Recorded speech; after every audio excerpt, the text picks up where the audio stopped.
నమస్కారం. మనీ మాటల్లో మాట్లాడుతున్నందుకు చాలా సంతోషంగా ఉంది. ఈరోజు మార్కెట్ ఏమో 3 పాయింట్ ప్లస్‌లో ఉంటది. ఆల్‌మోస్ట్ ఫ్లాట్‌గా ఉంది. నేనిప్పుడు మాట్లాడుతున్నా 20 పాయింట్లు ప్లస్‌లో ఉంది.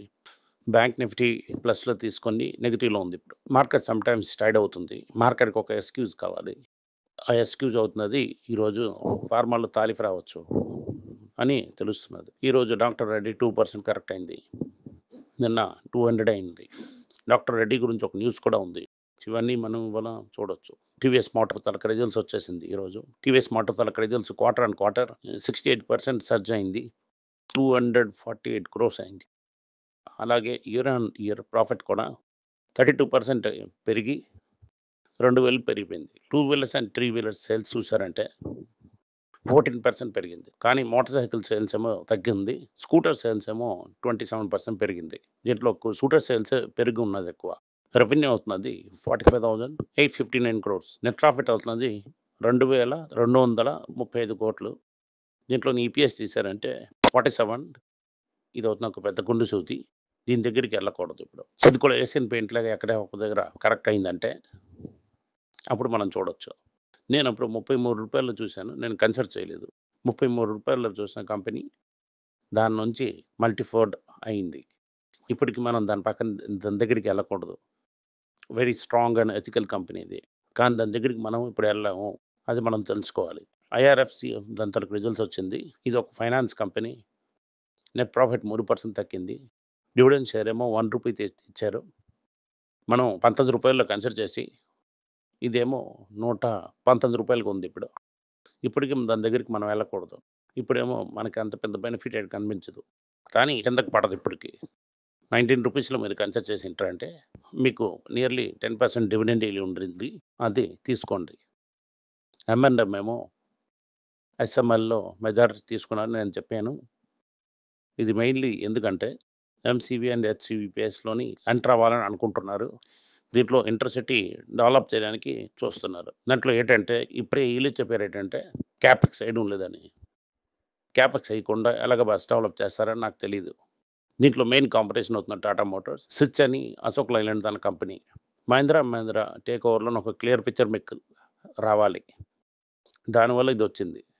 నేను చెప్పాను చాలామంది రెస్పాన్సిబిలిటీ తీసుకున్నారు. టాప్ మేనేజ్మెంట్‌ని కంప్లీట్‌లీ క్లీనప్ చేస్తారని. నేను అలా చెప్పాను. డిప్యూటీ సీఈఓ ఆఫ్ ఇండస్ఇండ్ బ్యాంక్‌కి పైన పంపించేశారు. అరుణ్ ఖురానా అనే అతనికి 1965 రోడ్స్ డెరివేటివ్ లాస్ వాళ్ళ మీద తల మీదేసి అతనికి పైనకి పంపించేశారు. సీఈఓ కూడా 1 ఇయర్‌లో వెళ్ళిపోతారు. నేను చెప్తున్నట్టుగా కంప్లీట్‌లీ ఒక న్యూ మేనేజ్మెంట్ వస్తుంది. ఇప్పుడేమో ఇండస్ఇండ్ బ్యాంక్ ఏమో 848కి ఉంది. ఈ ప్రాబ్లమ్ వచ్చని పెట్టి అంత పెద్ద ఇష్యూ లేనని నియర్లీ 25% పెరిగింది. ఇప్పటికి కూడా చూసానంటే అది బుక్ వాల్యూ కిందే ఉంది. మీరు డెఫినెట్‌లీ డిఫెన్స్ ఆ రేంజ్‌లోని కన్సిడర్ చేయొచ్చు. దీనివల్ల ఈరోజేమో 2% పెరిగింది. ఆల్రెడీ సీఎఫ్ఓ ఏమో జనవరిలో వెళ్ళిపోయారు. గోవింద్ జైన్ అడిషనల్ చార్జ్ సీఎఫ్ఓగా ఉన్నారు. ఇతన్ని ఎందుకు తీసేశారు. సంతోష్ కుమార్ అని అడ్జస్టింగ్ కంపెనీ ఉన్నాడు.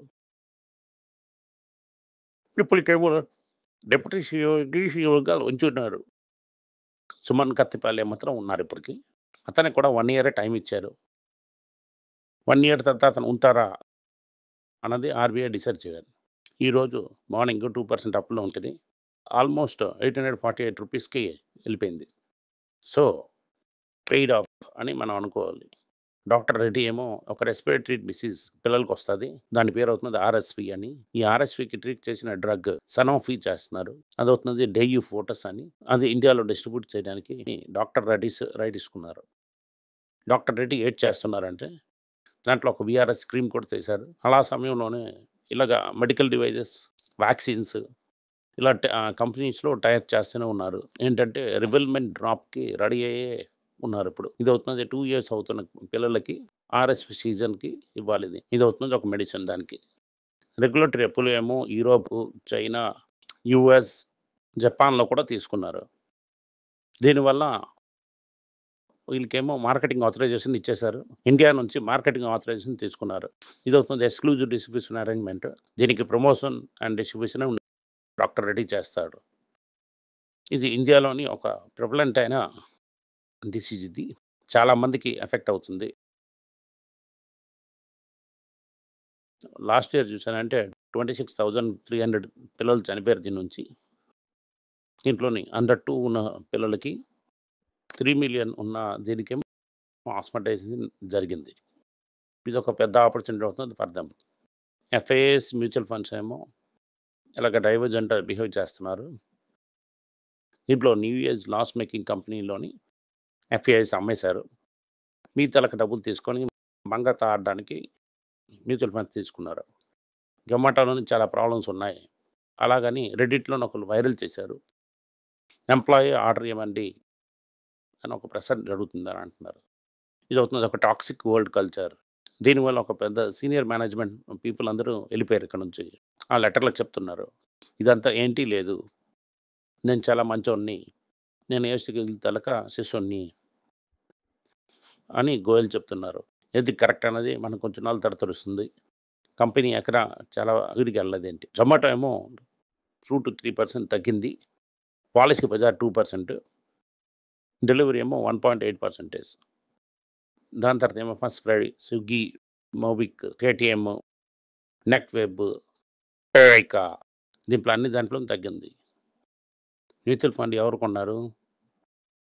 Zomato, Swiggy, Policybazaar, delivery, net web, Paytm, FirstCry ఇదంతా ఏమో మ్యూచువల్ ఫండ్ తీసుకున్నారు.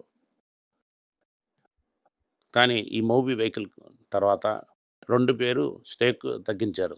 ఎఫ్ఏఏ ఇస్తూనే ఉన్నారు ఒక వేస్ట్ స్టాక్‌కి. మీ డబ్బులిచ్చి ఒక వేస్ట్ స్టాక్ ఏమో కొంటూనే ఉన్నారు.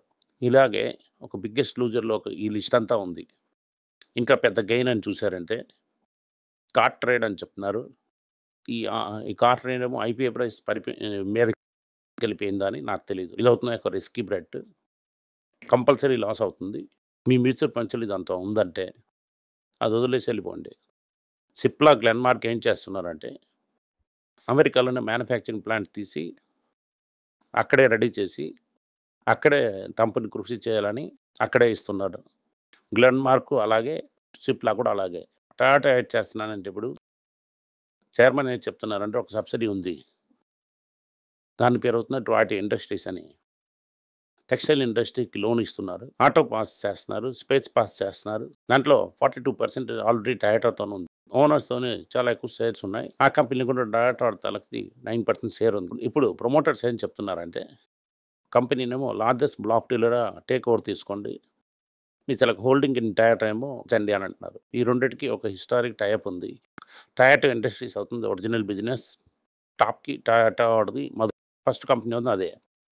దీనికి చాలా డిఫరెంట్ వేస్ ఉన్నాయి. ఈ వే అవుతున్నది ఎలాగ ఇంప్రూవ్ అవుతుందో తెలీదు. ఫైనాన్సింగ్ ఎలాగొస్తుందంటే అక్కీ తలగా personal investments, mega bank strike, Mitsubishi అని ఆళ్ళందరూ దీంట్లో ఇన్వెస్ట్ చేస్తారని అనుకుంటున్నాను అని చెప్తున్నారు. అక్కీ టొయాటా ఏమో ఇప్పుడు నో లాంగర్ సీఈఓ గాని చైర్మన్‌గా ఉన్నాడు ఇప్పుడు. అతనేమో ఒక సిగ్నిఫికెంట్ ఇన్‌ఫ్లుయెన్స్ ఫీల్డ్‌లో ఉన్నారు ఆ కంపెనీలోని.